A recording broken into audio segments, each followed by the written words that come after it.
Hi, welcome to this Corbettmaths video. In this video, we're going to look at the video solutions to the Corbettmaths practice questions on the area under a graph. If you need any extra help on this topic, if you go to Corbettmaths and go to the videos and worksheets section and scroll all the way down to video number 389, there's a dedicated video tutorial there on finding the area under a graph. Alternatively, you can scan this QR code. But in this video, we're going to focus on the video solutions to the practice questions, so let's get started. Okay, question number one.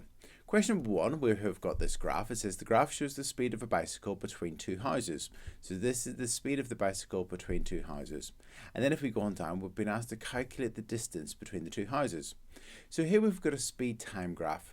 And if we find the area underneath a speed time graph, then that will be the distance traveled. So we need to find the area of this trapezium. Now in terms of this trapezium, we could cut it up into a triangle, a rectangle and a triangle and find the area of those three shapes and add them together. Or alternatively, you could just treat it as one trapezium and you could find the area of that trapezium. I'm going to find the area of the triangle, the rectangle and the triangle just because I've got a feeling that a lot of students would do it that way. Okay, so if we find the area of this triangle 1, so triangle 1.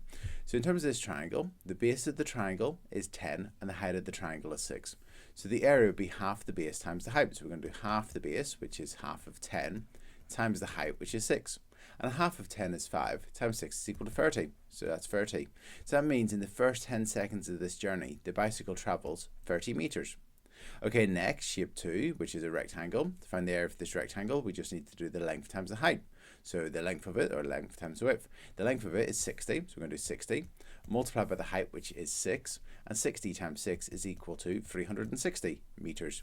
So that means in the second part of the journey, so between 10 seconds and 70 seconds, that's 60 seconds of cycling at 6 meters per second, the bicycle will travel a grand total of 360 meters. And that makes sense because if you travel at 6 meters per second for 60 seconds, you travel 360 meters. And then finally, the triangle at the end here, this triangle here, triangle 3. Well, it's a triangle, so we're going to do half the base times the height. So half the base would be half of 20, and then multiplied by the height, which is 6. And a half of 20 is 10 times 6 is equal to 60. So that's 60 meters. So that means that last section of the journey, between 70 seconds and 90 seconds, the bicycle travels the distance of 60 meters. So we've been asked to find the distance between the two houses, so we just need to add together 30 meters, 360 meters and 60 meters, and if we add them up, that's going to be the total distance traveled. So let's do that. 30 plus 360 plus 60. Okay, 30 plus 360 is equal to 390 plus 60 is equal to 450. So that's 450 meters. So that's the distance between two houses, and that's it. Okay, let's look at our next question, question number 2. So the answer is 450 meters. Okay, let's look at our next question, question number 2. So question number 2 says, Haruki runs 5 kilometers, and the speed time graph shows information about the first 30 seconds of the run. So obviously to run 5 kilometers is going to take longer than 30 seconds, but the first 30 seconds, well, information about the first 30 seconds is shown below on this graph. So we've got this speed time graph. So we've got the time taken, so it starts at 0 seconds and goes along to 30 seconds, so the first 30 seconds of his run. And then we've got the speed going up vertically, so 0, 2, 4, 6, 8, and so on. And he reaches a maximum speed here of 8 meters per second. And then if we go on down, we've been asked to work out how far Haruki has got left to run. So to work out how far Haruki's got left to run, we want to work out how far Haruki has run so far. So in the first 30 seconds, let's work out how far he's ran and then take that away from 5 kilometers. So let's do that. So to find out how far Haruki has run, I'm going to split this up into a triangle and a rectangle, and I'm going to find the area under this graph, because if you've got a speed time graph, if you find the area underneath it, that's the distance traveled. So we want to find the area of this triangle, so triangle 1, and we want to find the area of this rectangle, so I'm going to call that rectangle 2. So in terms of triangle 1, we're going to do half the base times the height. So we're going to do half the base, which is 5, and then times the height, which is 8. And then if we work this out, well, we could do half of 5 is 2.5 and then times 8. I'm actually going to do half of 8, which is 4, and then times 5, which is 20. So that's 20 meters. So in the first 5 seconds, Haruki runs 20 meters. Okay, now section 2, the second part of the journey from 5 seconds to 30 seconds. Let's find the area of this rectangle. So it'll be the length times the width. Well, the length will be 25 because it's going from 5 seconds to 30 seconds. So that's 25 seconds. Multiplied by the height, so that's going to be 8. So 25 times 8. And 25 times 8 is equal to 200. So that means that he runs 200 meters in this section of the journey. So that means altogether in the first 30 seconds, if we do 200 plus 20, that's equal to 220 meters. So that's how far Haruki has ran in the first 30 seconds of this race, because we've found the area under this graph. Now the question didn't ask us how far Haruki had ran, it asked us how far he has left to run. So it was 5 kilometers. If we go back up to the question, it was a 5-kilometer race. So here, so it's 5-kilometer race, perhaps a park run or something like that. And it's 5 kilometers, so we're going to change that into meters. So that's 5,000 meters, and we're going to take away 220 meters. So 0, take away 0 is 0. We need to borrow here, so let's call that a 4 and a 10, and borrow again, so a 9 and a 10. 10 take away 2 is equal to 8, 9 take away 2 is equal to 7, and 4 take away 0 is equal to 4. So he's got 4,780 meters left to run, or you could write it as 4.78 kilometers, whatever you prefer. And that's it. So that's how far Haruki's got left to run, either 4,780 meters or 4.78 kilometers. Okay, let's look at our next question, question number 3. So question number three says a sports car travels down a straight racetrack. So it's going down a straight racetrack, and the speed time graph shows information about the first 12 seconds of its journey. So this is information about the race car's journey. So it starts off at 0 meters per second, obviously at the beginning, and the speed increases and so on. And we've got information for the first 12 seconds, and it reaches a maximum speed of 50 meters per second. And if we go down, we've been asked to calculate an estimate of the total distance the car travels by working out the areas of the triangle and the 2 trapezia. So if we go up, we have got here our curve. So this curve is the speed of the graph. And then if we have a look, the 12 seconds has been split up into 4, 8 and 12. So it's been split up into 3 different strips. And we've been given a triangle here. So that's gone from there, 0, 0, up to 437. So we've got this triangle here. We've got this trapezium, so this trapezium here. And we've got this trapezium here. And we've been asked to calculate an estimate of the distance travelled by the car by working out the areas of those shapes. Because if we were to work out the area of this trapezium, and this triangle, and add them together, that'll be quite close to the area under the whole curve. As you can see here, the triangle is probably not as accurate as this trapezium here or this trapezium here, but whenever we add them together, it'll give us an estimate. But we obviously know that the real distance will be slightly more than what we calculate. Okay, so we want to find the area of this triangle. I'm going to call it A. This trapezium, I'm going to call it B. And this trapezium, I'm going to call it C. So let's start off with triangle A. So triangle A, to find the area of this triangle, we're going to do half the base times the height. So we're going to do half the base, which is 4, times the height, which is 37. And if we do half of 4, which is 2, times 37, that's equal to 74 meters. So in the first 4 seconds of this journey, our estimate for the distance travelled by the car is 74 meters. Now obviously it's a bit higher than that, because as you can see there's a bit of a gap here between the actual curve and this line. So this is an underestimate, but it's our estimate. Whenever you go to AS Maths or A-level Maths, you may look at a topic called integration and you'll be able to work out that distance accurately. But here we're just going to be using an estimate here of 74 meters. Okay, B. So B, if we have a look here, we've now got section B. Well, that's the curve, and we're using the area of this trapezium here to estimate the area under the curve. So you can see it's just slightly under. So our calculation again will be a slight underestimate, but it's a bit closer to the curve. So in terms of this trapezium, we've got a trapezium. Now, if we turn our head sidewards, I like to look at the 2 parallel lines. So we've got this parallel line here and this parallel line here. This parallel line would have a length of 37, because here the height of it's 37. This parallel line here has got a height of 47, so that's 47 from here up to here. So that's the length of the 2 parallel sides. And the distance between them is 4, because if that's 4 and that's 8, the distance between them is 4. So in terms of our trapezium, I'm just going to go up here actually, the area for trapezium, the area will be equal to a half A plus B times H, where A and B are the 2 parallel sides, so in this case 37 and 47, and H is the distance between them, which is 4. So to find the area for this trapezium, we're going to do a half of 37 plus 47, and then times that by 4. So let's do that. So we're going to do half of the sum of the 2 parallel sides, so it's going to be 37 plus 47. And it's quite nice in this question that they've actually told us those heights. Sometimes you actually have to read them off and find what the heights are. And then we're going to times that by the distance between them, which is 4. So let's work that out. Is equal to 168 meters. So our estimate for how far that race car travels between 4 seconds and 8 seconds, and those 4 seconds would be another 168 meters. Now, as you can see, that's going to be slightly under the actual distance because there's a bit extra there. So that's still an underestimate, but it's a bit closer to the real distance traveled. Okay, and then finally trapezium C. So let's go on down, trapezium C. So for trapezium C, again, we're going to use this formula, half the sum of the 2 parallel sides times the height, to the distance between them.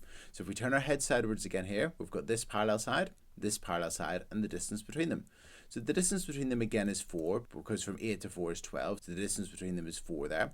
Now if we have a look at the 2 parallel sides, this length is 47 because the height here is 47, and here it goes from 0 up to 50, so that parallel side has got a height of 50 or length of 50. So that means that we're going to do a half of 47 plus 50 and then times that by 4. So let's work that out. So a half of 47 plus 50, and then we're going to times that by 4 is equal to 194 meters. So our estimate for the distance travelled in this part of the journey is 194 meters. Now again, the real distance will be slightly over that, but so this is an underestimate, but it's quite close.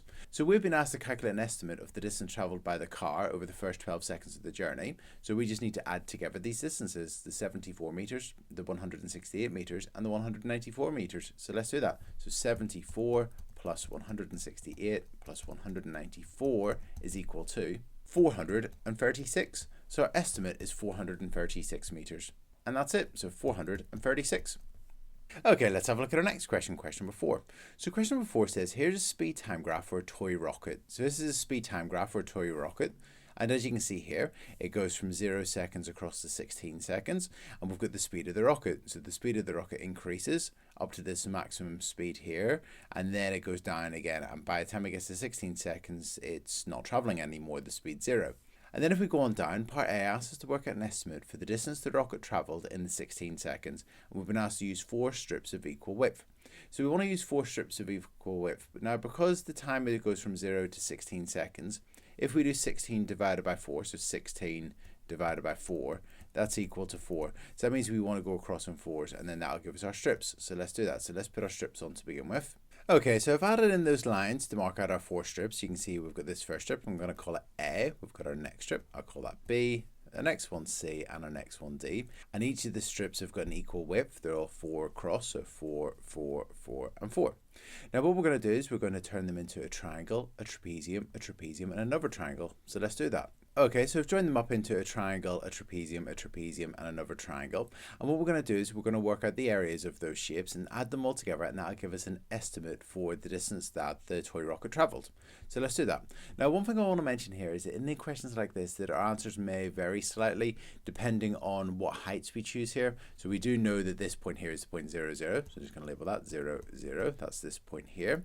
This point here, it is definitely 4 across. In terms of its height, we may choose slightly different heights whenever we're looking at it if it's not going through sort of a nice coordinate. If it was 4 across 10 up, that's fantastic. And we all would use 4, 10, and then we'd get the same area for this triangle.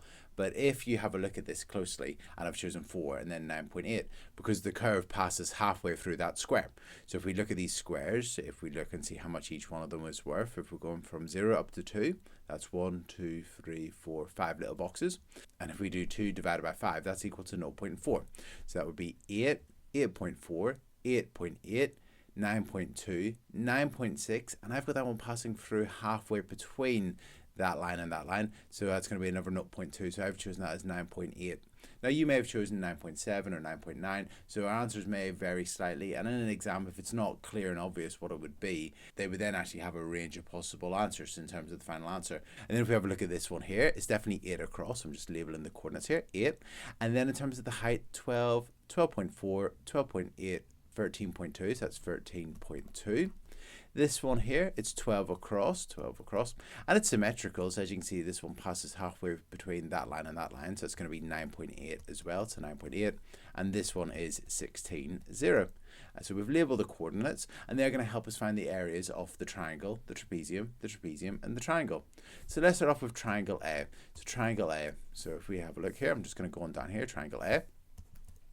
So for triangle A, we would do, it's a triangle, so we would do half the base times the height. So half the base, which is 4, so half of 4, times the height. And if we go up, the height was 9.8, so 9.8. And when we do a half of 4 times 9.8, we get an answer of 19.6, so that'd be 19.6. So over the first 4 seconds of the journey, our estimate for the distance that the toy rocket travelled would be 19.6 meters. Now obviously the actual distance would be slightly above that because you can see the curve slightly above that line. So it'd be slightly above 19.6, but our estimate is 19.6 meters. Okay, now B. So if we go to B, that's going to be a trapezium. And remember, to find the area of a trapezium, we get the 2 parallel sides, we add them together, we then half it, and then times by the height. So if we turn our head sidewards, you can see here the length of this parallel side would be 9.8, so that's 9.8. And the length of that parallel side would be 13.2. So 13.2. So to find the area of that shape, so to find the area of B, we're going to use the formula. The area for trapezium is half A plus B times H, the distance between them. So we're going to do a half of the sum of the two parallel sides. It's going to be 9.8 plus 13.2 times H, the distance between them, which is 4. And when we work that out, let's see what we get. And when we work that out, we get an answer of 46. So that means our estimate for how far the toy rocket travelled between 4 seconds and 8 seconds would be 46 metres. So B is 46. Okay, then if we go on up, now C. Now see, if we actually have a look at it, the length of that parallel side is 13.2. And this parallel side is actually 9.8 because the height of it is 9.8. So this trapezium is actually congruent to this trapezium. And the distance between, obviously, the two parallel sides is 4 as well. So that means the area of C will be the same as the area of B. They're going to have the same area because they've got the same lengths of the parallel sides and the same distance between them. So that means that C would have an area of 46 as well. So let's write that down. That C would be 46 metres as well. And then finally D, if we go up here, D. Well, D again, the base of the triangle is 4. The height of the triangle is 9.8. That's exactly the same as A. So that's going to have an area of, let's go down, what was it again? 19.6 metres. So the area of D is also equal to 19.6 metres. Okay, so that's fantastic. We've now worked out the areas of the two triangles and the two trapezia. And now what we're going to do is we're going to add them together to get the total area. So we're going to do 46 plus 46 plus 19.6 plus 19.6. And let's see what we get. And that's equal to 131.2 metres. So our estimate for the total distance travelled by the toy rocket over those 16 seconds is 131.2 metres. And then if we have a look at part B asks us, is that answer to A, is that 131.2 metres, is it an underestimate or an overestimate for the actual distance travelled by the toy rocket? And to explain your answer.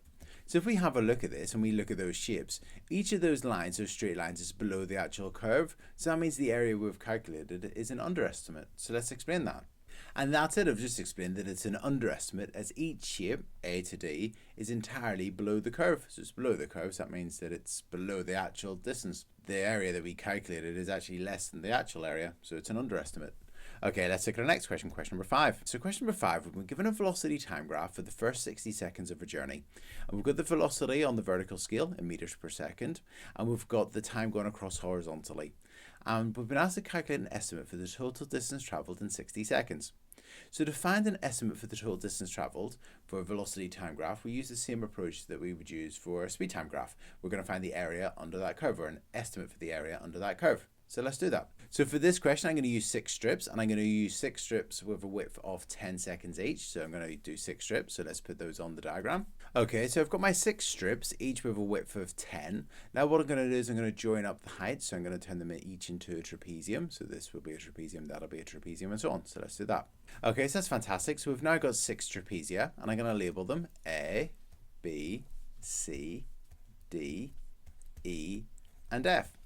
Okay, so we've got our 6 shapes, and now what we want to do is we want to find the area of each of them. But before we do that, let's actually label the coordinates. I like to do that so that we can quickly find the lengths of the sides.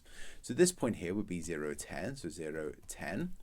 Okay, the next one, that would be 10 across, and then in terms of the height, I've gone for 12.4, so 12.4. The reason I've gone for 12.4 is that here you can see from 0 to 2, there's 5 little boxes. 2 divided by 5 is 0.4, and I've got that the curve there passes through that square that is just 1 above the 12, so it's going to be 12.4.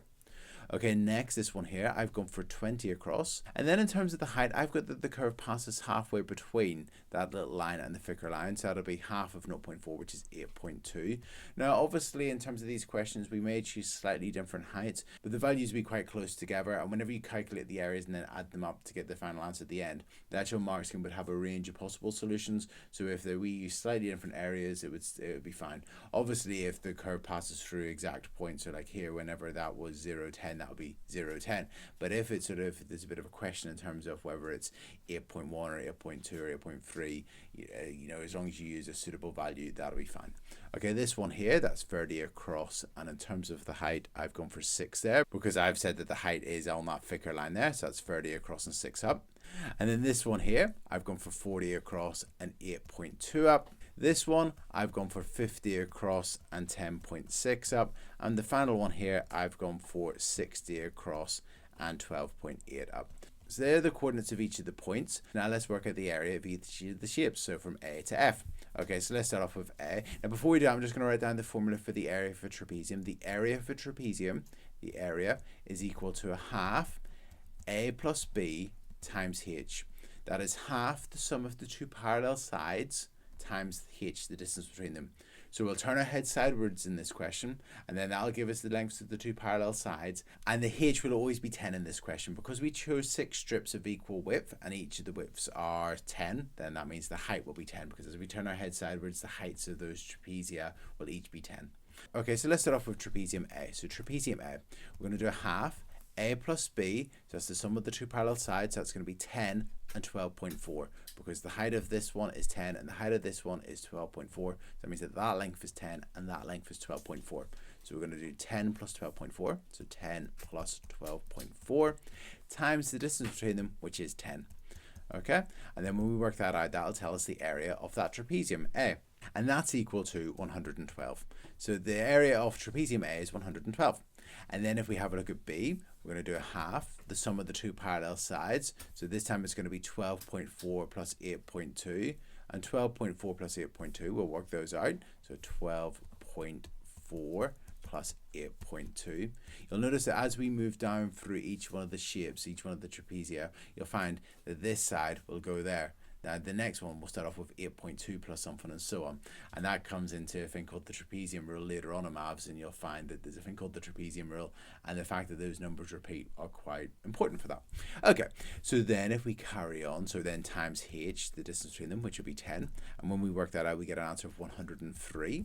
Okay, next trapezium C. So trapezium C, we've got the length of the two parallel sides being 8.2 and 6, and the distance between them being 10. So let's substitute those into the formula for the area of a trapezium. So it's going to be 8.2 plus 6, and then times by 10. And when we work that out, we get an answer of 71.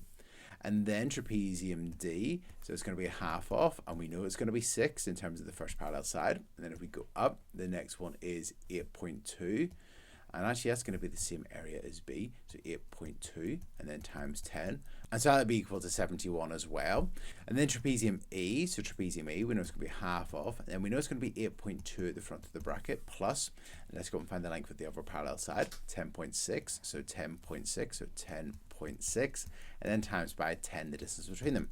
And when we work that out, we get an answer of 94. And finally trapezium F. Again, we know it's going to be 10.6 at the front plus, and if we go on up, 10.6 plus 12.8, so 12.8. So 12.8, close brackets, times 10. And when we work that out, we get an answer of 117. So that's fantastic. We've now worked out the areas of each one of the 6 shapes. Now we just need to add them together to get the total area. So if we do 112 plus 103 plus 71 plus 71 plus 94 plus 117, that's equal to 568. So our estimate for the total distance travelled over the first 60 seconds is 568 meters. And that's it. Now this question, it didn't ask us if that was an overestimate or an underestimate, and we wouldn't actually be able to say as easily, because you can see here, this trapezium is an underestimate, whereas this one, this trapezium, is an overestimate. So whenever we add them all together, perhaps those balance out, so maybe it's a bit more accurate. And that's it. Okay, let's look at our next question, question number 6. So question number 6 says, here's a speed time graph for a remote control car for 10 seconds. And as you can see, going up vertically, we've got the speed, and going across horizontally, we've got time, and we've got the curve. So that shows us the speed of the remote control car at any particular time over those 10 seconds. Okay, and then if we go down, part A says, after how many seconds was the acceleration 0? So this is a speed time graph. And as we've looked at previously in this video, the area underneath a speed time graph is the distance traveled. If we want to find the acceleration from a speed time graph, we want to find the gradient at a particular point, so the gradient of a tangent at a particular point. So in part A, we've been asked to find when is the acceleration 0. That means when is the gradient 0. In other words, when will the tangent be flat? Because whenever the tangent is flat, that means the gradient is 0. So we really want to find where the turning point will be. So if we have a look here and we consider when the gradient is flat, so the gradient being flat would look something like that. So that's whenever the gradient's flat. And we want to find where would the gradient be flat. Now I'm going to look up here, and I think it's just slightly to the right of 7. So I think it's just about there. And I'm going to mark on that point there. that's where I would say that the gradient is equal to 0, just slightly to the right of 7. And that's what I've got. Now, you may look at this and think, well, actually, it is 7 or it's 7.2 or something like that. I think it's whenever it's 7.1. So I would say whenever the time is equal to 7.1 seconds, the acceleration is 0. The acceleration is 0. And what that means is the speed is not increasing or decreasing. It's just staying the same.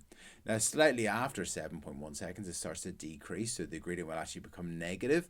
And before it was obviously positive, it was increasing, it was accelerating. But at 7.1 seconds, the acceleration will be equal to 0. The remote control car is not accelerating. So 7.1 seconds. So that's our answer, 7.1 seconds.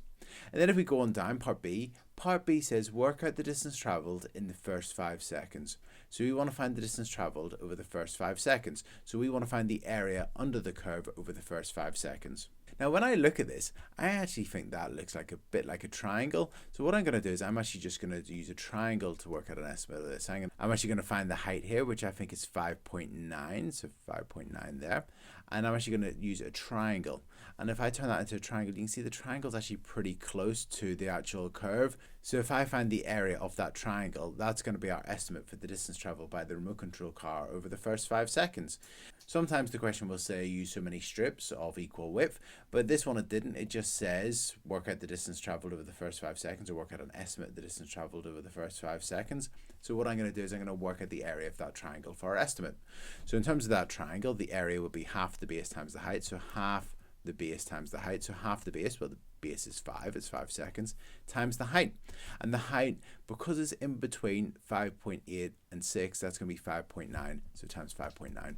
And when we work that out, let's see what we get. So that'll be 2.5 times 5.9 is equal to 14.75 meters. So that's our estimate, 14.75 meters. And that's it. So let's write that down, 14.75 meters.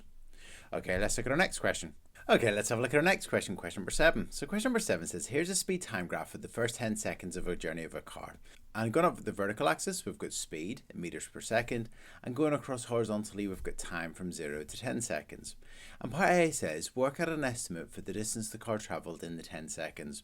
So you want to work out an estimate for the distance the car travelled. And because it's a speed time graph, if we work out the area under the curve or under the graph, that's going to be the distance travelled.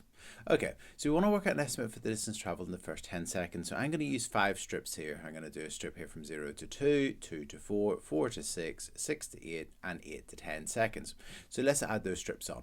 Okay, so we've added the strips on. I'm just going to write down the coordinates. So that'll be 0, 0. This one here will be 2. And then in terms of the height, it's going from 0 to 5 in 10 little boxes. So it's got 0.5s. And it's the one below, so it's going to be 4.5. So 2, 4.5. The next one, I've got that to be 4, 6.5. The next one, I've got that to be 6, 8. The next one, 8, 9.5. And finally, the last one to be 10 and 10.5. Okay, so we've labelled the points, and that'll help us when we're finding the area of these 5 shapes. And let's call the shapes A, B, C, D, and D. So let's find the areas of each of those. So let's start off with A. So A is a triangle. So the area for a triangle will be half the base times the height. So we're going to do a half. So for A, we're going to be doing a half times the base, which is 2, times the height, which is 4.5. And when we work that out, we get an answer of 4.5. So that means our estimate for the distance the car travelled over the first 2 seconds is 4.5 meters. Okay, next, B.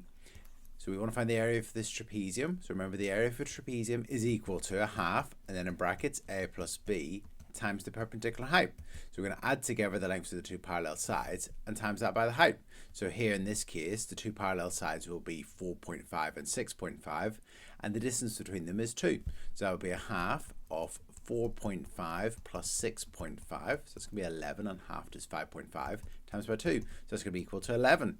So it's 11 meters for that part of the journey. That's our estimate for the distance travelled there. C, so it's another trapezium, so it's going to be half of, and 6.5 will be the first height because it joins up to the other trapezium, and the length of the other parallel side would be 8, so it's going to be 6.5 plus 8 times the perpendicular height, which is the distance between them, which is 2. I remember in each time we're turning our head sideways to look at that trapezium. Okay, and when we work that out, we get an answer of 14.5.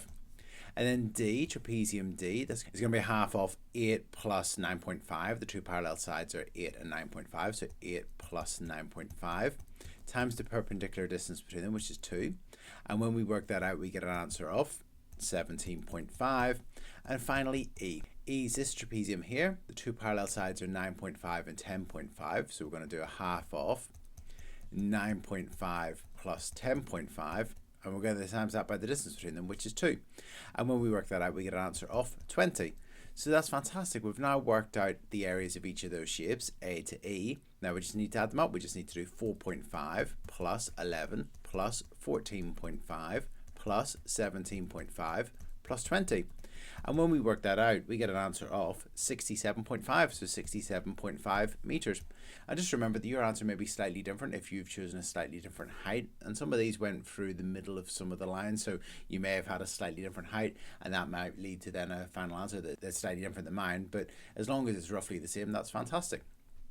And then part B. Part B says, is our answer to A an underestimate or an overestimate of the actual distance travelled by the car?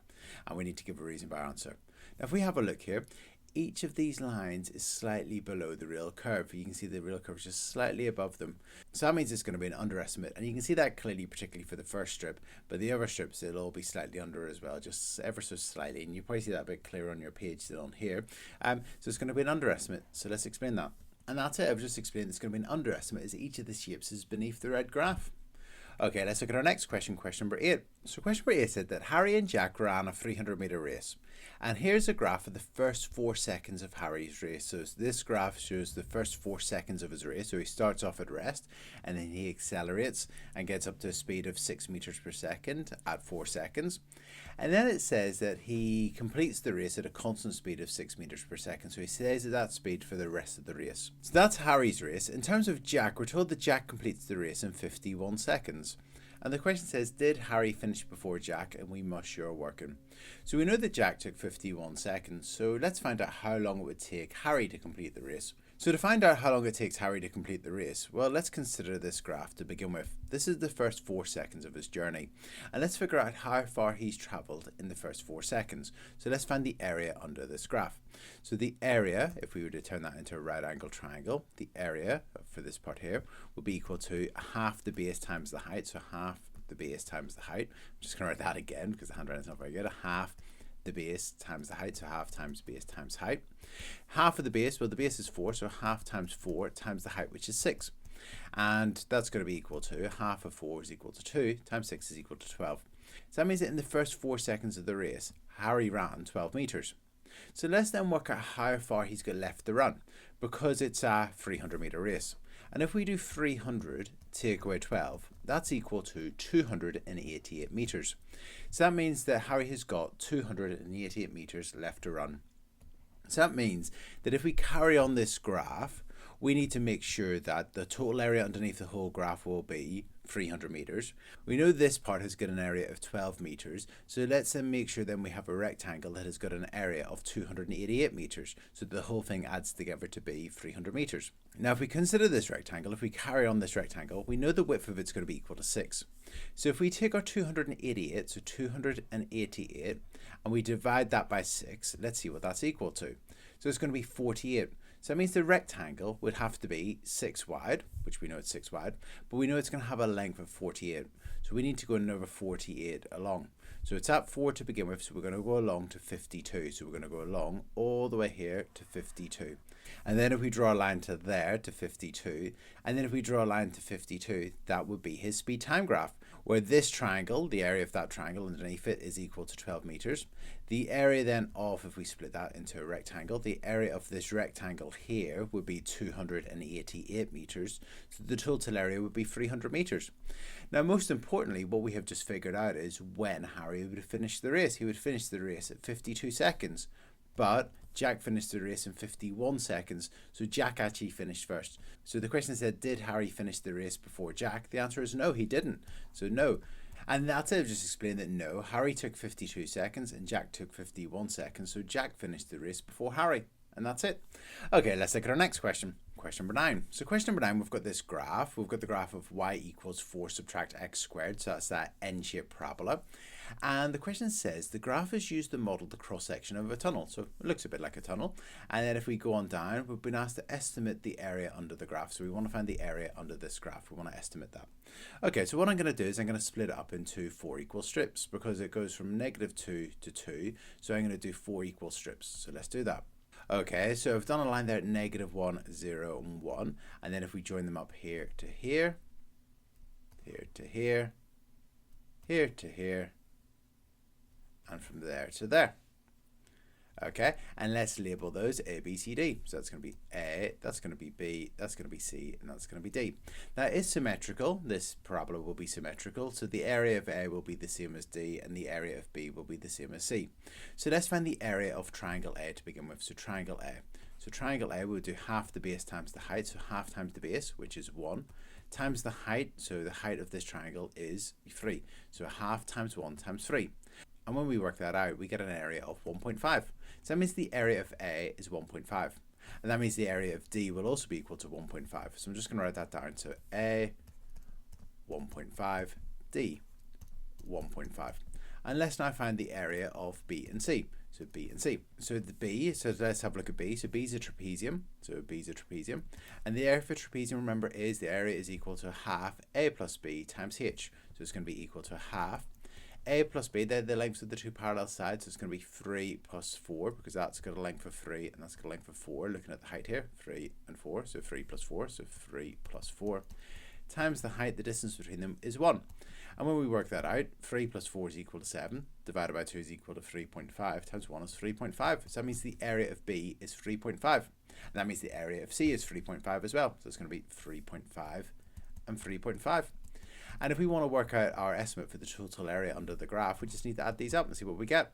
So 1.5 plus 3.5 is 5, plus 3.5 is 8.5, plus 1.5 is equal to 10.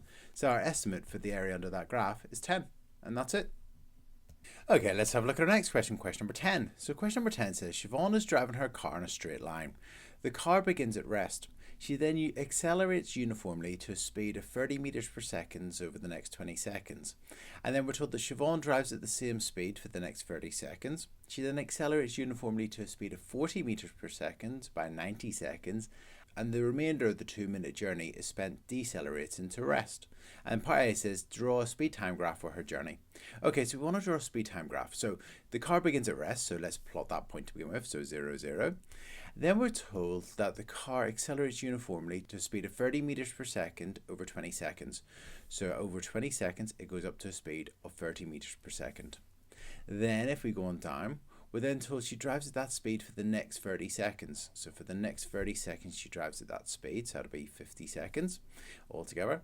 Then she accelerates uniformly to a speed of 40 meters per second by 90 seconds. So she's going to go up to 40 and it takes her until 90 seconds to get there. So that'll be there. And then we're told for the remainder of the 2-minute journey, so 120 seconds, she's going to decelerate to rest. So decelerate to rest will be then to there. So that's the points. Let's join them up. Okay, so that's fantastic. We've done part A. Okay, and then part B. Part B says write down the average speed for the total journey. So we want to write down the average speed for the total journey. So the average speed will be speed is equal to the distance divided by the time. We know the time is 120, so we know the speed will be equal to something divided by 120. We need to find the distance. So we want to find the distance travelled. So to find the distance travelled, we need to find the area under this graph. So let's split it up. So let's find the area of this triangle to begin with, so A, then the area of this rectangle, so that's going to be B, and then the area of this trapezium, so that's going to be C, and then the area of this triangle, that's going to be D. Okay, so let's find the area of A to begin with. So A, so it's a triangle, so we're going to do half the base, so the base is 20, so half times 20 times the perpendicular height, so the height of it, and that's going to be 30. And when we do a half times 20 times 30, that's equal to 300. So that means the car travelled 300 meters in the first 20 seconds. Then B, so B, it's a rectangle. It's 30 wide, and in terms of the height, it's 30. So it's actually a square. We're going to do 30 times 30. So 30 times 30 is equal to 900. So that's 900. Then C, if we have a look at C, C is a trapezium, so we're going to do half A plus B, and A and B are the two parallel sides. So turn your head sidewards and you'll see the lengths of the two parallel sides are 30 and 40, and the distance between them is 40. So let's write that down. So half of 30 plus 40, and then times the distance between them, which is 40. And when we work that out, we get an answer of 1,400. And then finally D. So D, it's a triangle, and in terms of that triangle D, the base is 30, the height is 40, so we're going to do half of 30 times 40. So half of 30 times 40. And when we work that out, we get that's equal to 600. And then if we add them together, that'll be the total distance traveled. So 300 plus 900 is 1,200, plus 1,400 is 2,600, plus 600 is 3,200. So the car travels a total distance of 3,200 meters, or 3.2 kilometers. So that's fantastic. So we've worked out how far the car travels. We know the journey takes 120 seconds in total. So if we want to find the average speed for the whole journey, we just need to do the distance, 3,200, divided by the time, 120, and that'll give us the average speed. So when we do that, so when we work that out, we do 3,200 divided by 120, that's equal to 26.666, and so on. So the average speed of the journey is 26.6 recurring meters per second, and that's it. Okay, let's look at our next question. Okay, question number 11. So question number 11, we've got this curve, and we've been asked to find an estimate for the area between the curve and the x-axis between x equals 0 and x equals 5. So we want to find an estimate for the area between the curve and the x-axis between x equals 0 and x equals 5. So we want to find this area here. Okay, so I'm going to split it up into 5 equal width strips. So I'm going to split it up here at 1, 2, 3, 4, and 5. And I'm going to call them A, B, C, D, and E. And actually, let's join them up. So there to there, there to there, there to there, there to there, and there to there. And actually, those lines are quite close to the actual curve, so this is going to be quite a good estimate here. And then actually, let's actually label the heights as well, or the coordinates of the points. So here we have got the point 0 to 25 there. This one here, I've gone for 124. Now, obviously here our answers may vary slightly if some of them don't go through exactly. Okay, here this has got 5 in 5 little boxes, so each one's going to be 1. 1, 2, 3, 4, 5. So this one's going to be 2 and then 21.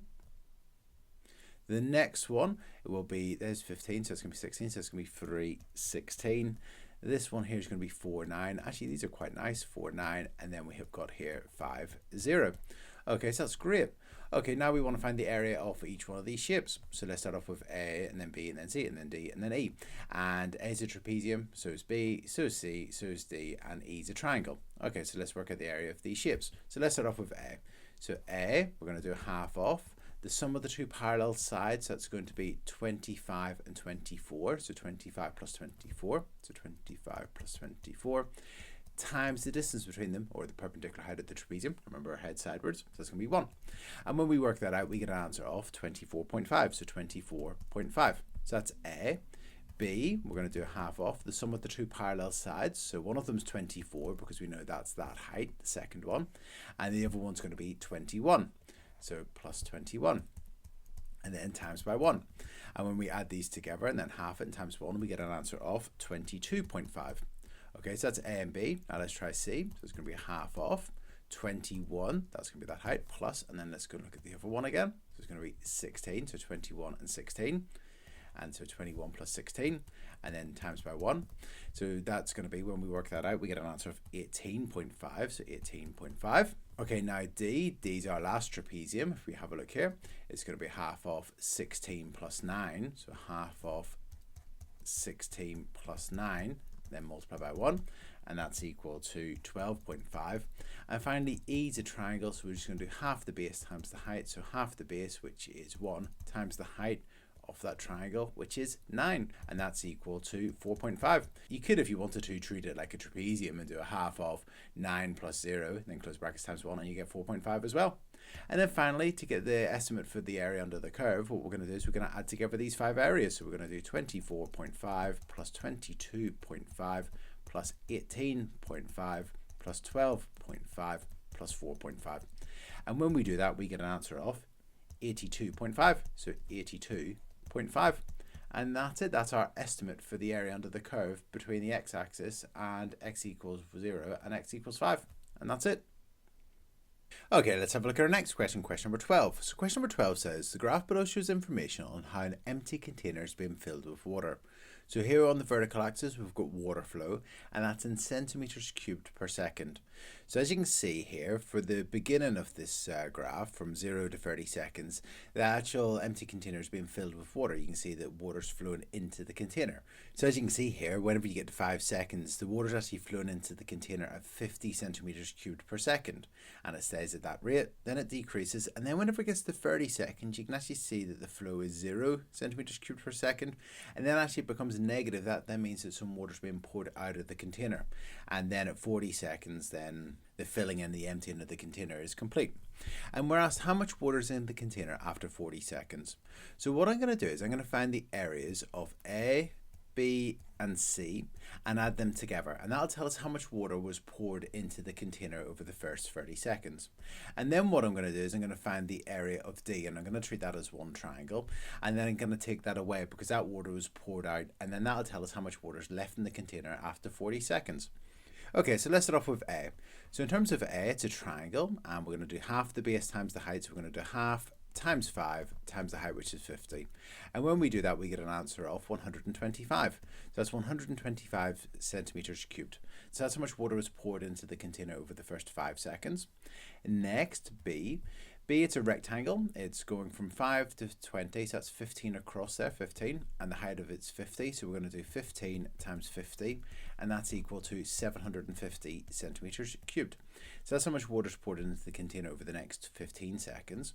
And then these 10 seconds for C, we're going to do half the base times the height, so half times 10 times the height, which is 50. And when we work that out, we get an answer of 250 centimeters cubed. So if we add together 125, 750 and 250, that'll tell us how much water has been poured into the container. And that's equal to 1,125 centimeters cubed. So that's fantastic. That tells us how much water is poured into the container. Now if we have a look at D, that'll tell us how much water was poured out of the container. So if we look at this, it's a triangle, and we're going to do half the base times the height. So the base is 10. We're just considering it as one triangle here. I'm not looking at it as one right angle triangle and another right angle triangle. I'm just treating it as one triangle. So the base is 10, so I'm going to do half times 10 times the height. Well, the height of the triangle would be 20, because you can see it's going from 0 to negative 20, so that's 20 high there, so times 20. And when we work that out, we get an answer of 100. So that means that 100 centimeters cubed of water was poured out of the container from 30 to 40 seconds. So if we take the 1,125 and take away 100, that's equal to 1,025 centimeters cubed. So that's how much water is left in the container after 40 seconds. So 1,025 centimeters cubed. And that's it. Okay, let's have a look at our next question, question number 13. So question number 13 says the graph shows information about the speed of a tram during its journey between two stops A and B. So there's two tram stops, A and B, and this shows us information about the journey of the tram from A to B. So the question says, let's go on down. The question says the tram is halfway between the stops at X seconds. So at a particular moment in time, it's halfway between the two stops. If that makes sense, at a certain particular time, it's going to be halfway between the two stops. And we need to find how many seconds that would be.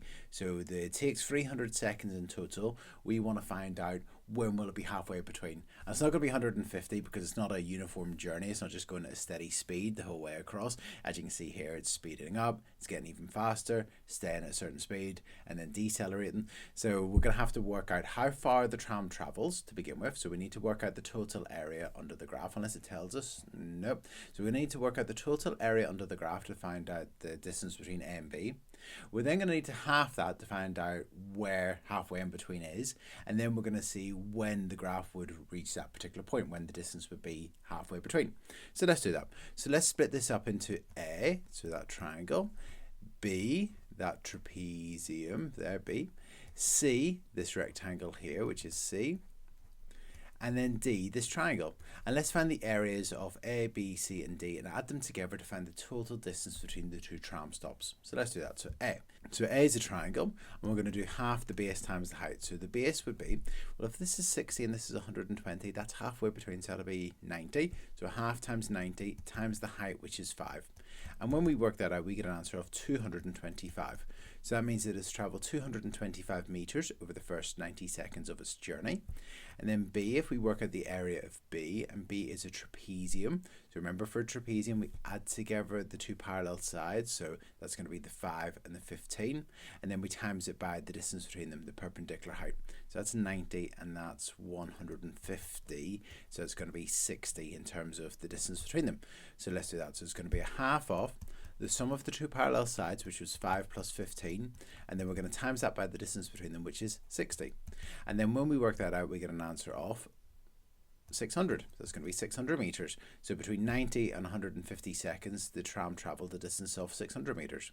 And then C, it's a rectangle, and it's 30 by 15. So we're going to do 30 times 15. So let's do that. So let's do 30 times 15 for C. So 30 multiplied by 15. And that's equal to 450. And then finally D. Let's have a look at D here. So if we go up to D, D is a triangle, and we're going to do half the base times the height. The base is 120. And the height is 15. So we're going to do half of 120 times 15. And when we do that, we get an answer of 900. So that's fantastic. So we now know the areas for each one of those four sections, those four shapes. If we add them up, that'll give us the total distance between A and B. So 225 plus 600 plus 450 plus 900 is equal to 2,175 metres. So that's the total distance between stops A and B. Now, we want to find out when the tram is halfway between those two stops. So I'm going to take the 2,175 and I'm going to divide that by 2. So I'm going to divide that by 2 and see what is the distance that is halfway between A and B. So where is the midpoint of A and B? So that's 1,087.5 metres. So that is where the midpoint of stops A and B would be. That's the distance. Okay, so that's fantastic. We now know that the midpoint is 1,087.5 metres from the starting point. So what we want to find is, we want to find out where we would draw a line so that the area from here to the line is equal to 1,087.5 metres. So in other words, where would we draw this green line? I'm not entirely sure what it's going to be. I'm just doing some examples here. Where would we draw that green line so that half the area is on the left and half the area is on the right? So in other words, when would we have 1,087.5 metres in terms of an area? Now, actually, what we're going to do is we're going to actually look at some of the working out we've done already. Because if we look at A, the area of A is equal to 225 metres. So if it starts off at the beginning and it travels 225 metres, it hasn't got to this halfway point yet. So it's not going to be, the vertical line, that green line, is not going to be in this part here. And then it goes in over 600. So if we add them together, 225 plus 600 is equal to 825 metres. So that means that by the time we get to the end of B, so this line here, if we were to draw a line here, the area to the left would be 825 metres. But we want 1,087.5 metres. So we know that that vertical green line is not going to be here in B either. Now C. The area of C is 450. If we add another 450 on, if we have 825 and we add 450, that's equal to 1,275 metres. Now that's actually past the midway point. So that means that somewhere in C, the tram's going to go past the halfway point. So that means that vertical line, that green line, is going to be somewhere in C. We're not entirely sure where it's going to be, but there's going to be a line somewhere in C, and that line will be the midpoint. So it means that the area to the left is 1,087.5 metres and the area to the right is 1,087.5 metres. So let's figure out where this vertical line will go, and I'm just going to put it over there for the minute. Okay, so what we've worked out so far is if I put a line down here, this line here at 150, the whole area to the left, I should have used a ruler there, the area to the left of that is 825 metres. So that means that to get to the halfway point, which is 1,087.5 metres, we need to go a bit more. And let's actually take away the 825 and let's find out how much more we need to go. So 5 take away 0 is equal to 5, 7 take away 5 is equal to 2, 8 take away 2 is equal to 6, and then 0 take away 8 we're going to borrow, and then that's going to be 2. So that means that once it gets to 150 seconds, the tram needs to go another 262.5 metres to get to the halfway point. So we need to put this green line, somewhere in this rectangle so that the area of this rectangle here will be 262.5 meters. Now what's great is we know the height of that rectangle. So if we take the 262.5 and divide that by 15, it'll tell us how far across we're going. So let's do that. Let's take 262.5 and divide that by 15, and that's equal to 17.5. So that means that this rectangle, whenever we put this line, it needs to travel 17.5 seconds. So it needs to go 17.5 across, because we know the height of the rectangle is 15. We know then the width would have to be 17.5. So that means our line's going to be somewhere around about there, just before that third line, because each one of these little boxes is worth 6, because remember, from 0 to 60 divided by 10 is equal to 6, so 6 across. So it's going to be 6, 12, 18, so 17.5 would just be before that. So that is 17.5. So in terms of the time taken, well, from 0 to 150 is there, and then another 17.5, so that'd be 167.5, so 167.5 seconds. And that's it. So how long would it take? 167.5 seconds. I'm just going to recap that. So what we done was we found the total area underneath the graph, and that tells us the distance between stops A and B, and that's equal to 2,175 meters. We divided that by 2 to get 1,087.5 meters. That is the distance between the starting point and the midway point, so the halfway point. We then worked out the areas of A and B, and we found out that the areas of A and B was 825. So we know that the halfway point hasn't arrived yet. So we then figured out it would appear somewhere in C. The halfway point will be in C somewhere. We just need to figure out how many seconds into C. The tram has travelled 150 seconds already. We then worked out from the halfway point, which is 1,087.5 meters, if we take away the 825, that at 150 seconds the train needs to go, or the tram needs to go another 262.5 meters. We divided that by 15, because for this rectangle the height of it's 15, so that means the width of it would have to be 17.5. So that's 17.5 seconds. So that's 17.5 seconds after the 150. So that means it'll take 167.5 seconds from the start of its journey to reach the halfway point. And that's it. Okay, let's have a look at our next question, question number 14. So question number 14 says, here's a sketch of a speed time graph of part of a journey. And we've got our speed time graph, we've got the speed on the vertical axis going from 0 up to 10, and we've got our time going across horizontally. I've just noticed here the last time is actually labelled as t.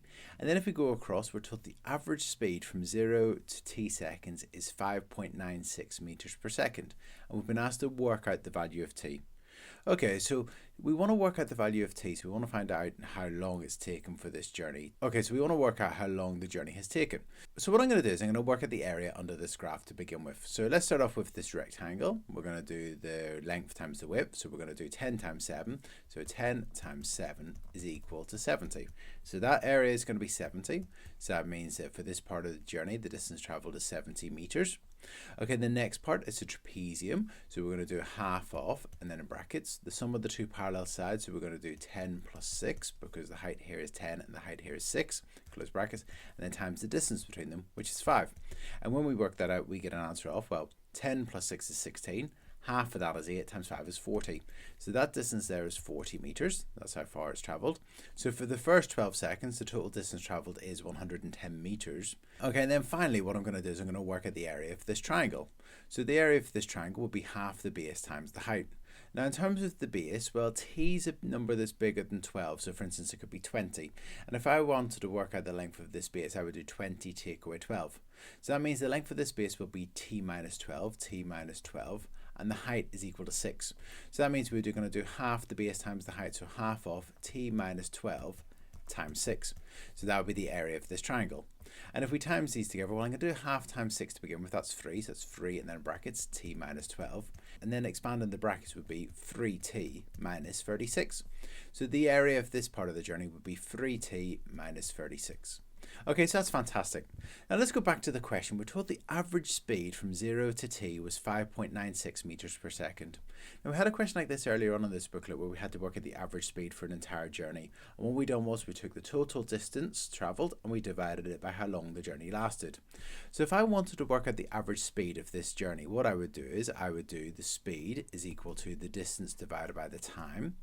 The time is actually t seconds. That's how long the journey took in total, so it would be t on the denominator. denominator. We know the average speed actually, the total answer is 5.96. And the distance travelled, well, we're just going to add these together and get the total distance travelled. So we're going to do 70 plus 40 plus 3t minus 36. So 70 plus 40, that's 110, plus 3t minus 36. So collecting our like terms, we've got our 3t to begin with, and then we've got 70 plus 40 take away 36. And that's going to be equal to 74, so plus 74. So that means the distance travelled in this journey is 3t plus 74. So I'm going to put that in the numerator here, 3t plus 74. So that's fantastic. We've now got this equation. We've got the average speed, 5.96, is equal to the distance travelled, 3t plus 74, divided by the time taken, which is t seconds. It's t seconds because obviously whatever time this is, that's how long the journey took in total. Now if we solve this equation, we can find t. So to solve this equation, I'm going to times both sides of the equation by t to get rid of this t here on the denominator. So that would give us on the left-hand side 5.96t, and then the right hand side we're timesing by t to get rid of the divide by t, so we'll be left with 3t plus 74. Now I'm going to take 3t away from both sides of the equation, so taking away 3t from both sides of the equation. On the left hand side would leave us with 2.96t, and the right hand side we're taking it away to get rid of it, so we're going to be left with 74. And then finally, we just need to divide 74 by 2.96. So I'm going to get my calculator and I'm going to do 74 divided by 2.96. And that's equal to 25. That's amazing. T is equal to 25. So that means that T is equal to 25. And that's it. So T is 25. Okay, then part B. Part B says find the rate of deceleration from 12 to t seconds.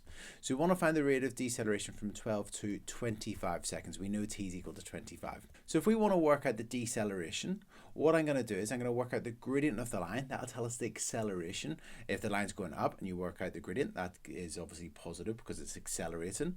If you work out the gradient of the line going down, it'll work out the acceleration. Obviously it'll be a negative gradient because it's decelerating. So we're going to work out the gradient of that line, and when we work out the gradient of that line, that'll tell us the acceleration, and it'll be negative. And then to make it deceleration, we just make it positive. That's the rate of deceleration, just get rid of that negative sign. So let's work out the gradient of this line. So we want to work out the gradient of the line that passes through the points 12, 6 and 25, 0. So we're going to do rise divided by run. So we're going to do the rise divided by the run.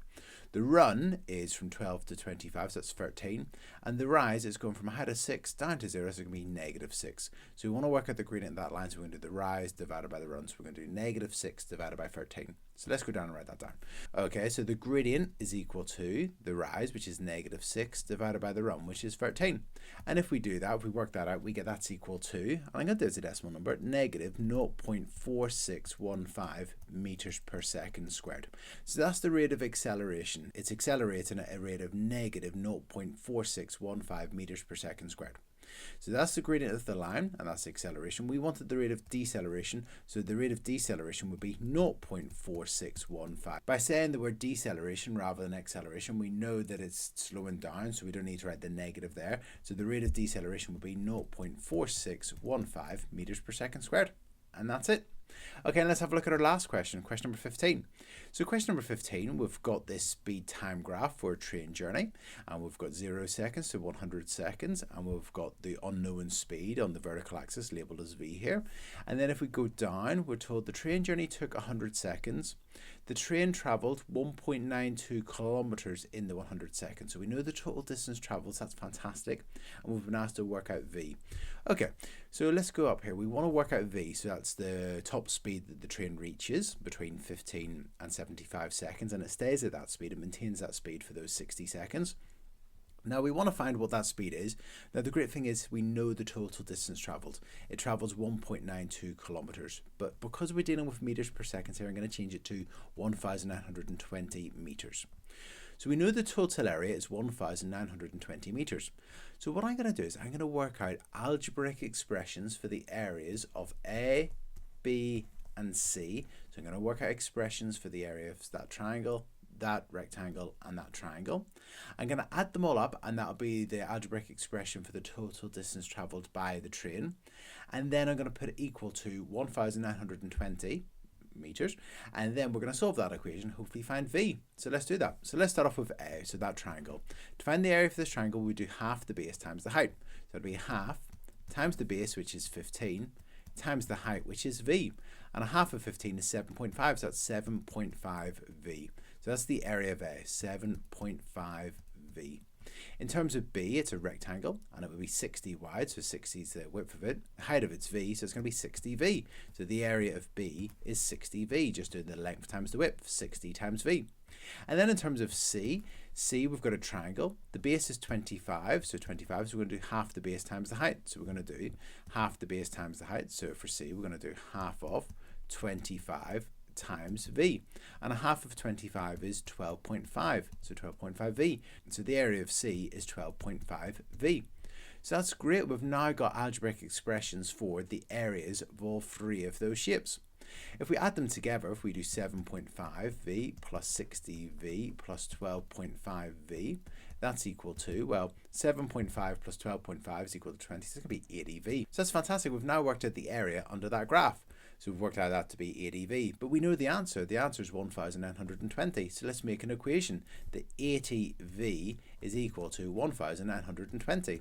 And then if we solve that equation, we can divide by 80 and divide by 80, and we'll get the v is equal to, and if we do 1920 divided by 80, that's equal to 24. So v is equal to 24. So the top speed there would be 24 meters per second. And the question just said, find the value of v. The answer is 24. And that's it. And that's it. So these have been the video solutions of the Corbettmaths practice questions on the area under a graph. I really hope you found this video useful. If you have found it useful, please like and please subscribe to my YouTube channel. Also remember, if you need any extra help on the area under a graph, if you go to Corbettmaths, go to the videos and worksheet section and scroll all the way down to 389. There's a dedicated video tutorial there on the area under a graph. Alternatively, you can scan this QR code. But I really hope you found this video useful. If you have found it useful, please like it. Please subscribe to my YouTube channel. And if you know any friends or relatives or teachers that might find the Corbettmaths resources useful, please recommend them to them as well. Thank you. Cheers. Bye.